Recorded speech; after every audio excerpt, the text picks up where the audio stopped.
તો ફરીથી તમારું અમારા નવા કામમાં તમારું સ્વાગત છે ને આપણે પહોંચીએ સુરેન્દ્રનગરથી ગામ ટીકર. તો ગામ ટીકરમાં આપણે કામ કરવાનું હતું, લાદી છોડવાનું. કારણ કે આપણે કાલ થાન ગયા હતા ને આજે આપણે ટીકર આવી ગયા છીએ. કારણ કે આજ નાનું એવું ધાબુ એક માતાજીના મંદિરનું આપણે લગાવવાનું હતું. તો તમે જોવો પેલા મંદિર, તો મંદિર એક નંબર માતાજીનું છે અને આપણે ઉપર ધાબુ લગાડવાનું છે. કારણ કે ઉપર ઘૂંઘટ મુંગટ તમે જોવો, મસ્તિકાનું કામ છે ને આપણે ફાઇનલ આપણે કામ કરવાનું છે. કારણ કે ધાબુ બાબુ લગાડીને ભાઈ અમારી લેવલમાં આપણે ઢાર આપવાનો છે.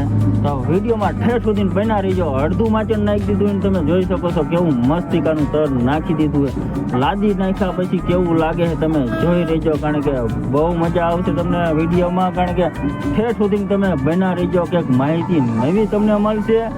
તો કઈ રીતના આપણે લાદી ચોંટાડવી ને કઈ રીતના વિડીયો જોયા પછી તમે મકાનનું કામ કરશો તમને ઘણો ફાયદો પણ પડશે.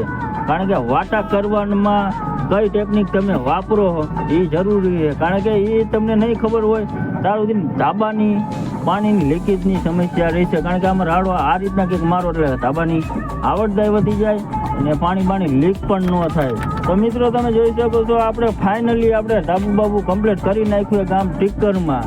તો તમે જો એક નંબર લાગે, સાઈડના પટ્ટા બધું મારીને ને આ 4 બારની લાદી ધાબા ઉપર જ નાખવાની. કારણ કે 4 બેન જેટલું નાનું પીસ છે ધાબામાં એટલી તમને મજા આવશે. કારણ કે આવડતા એટલી વધશે સુરેન્દ્રનગર વાળા કામ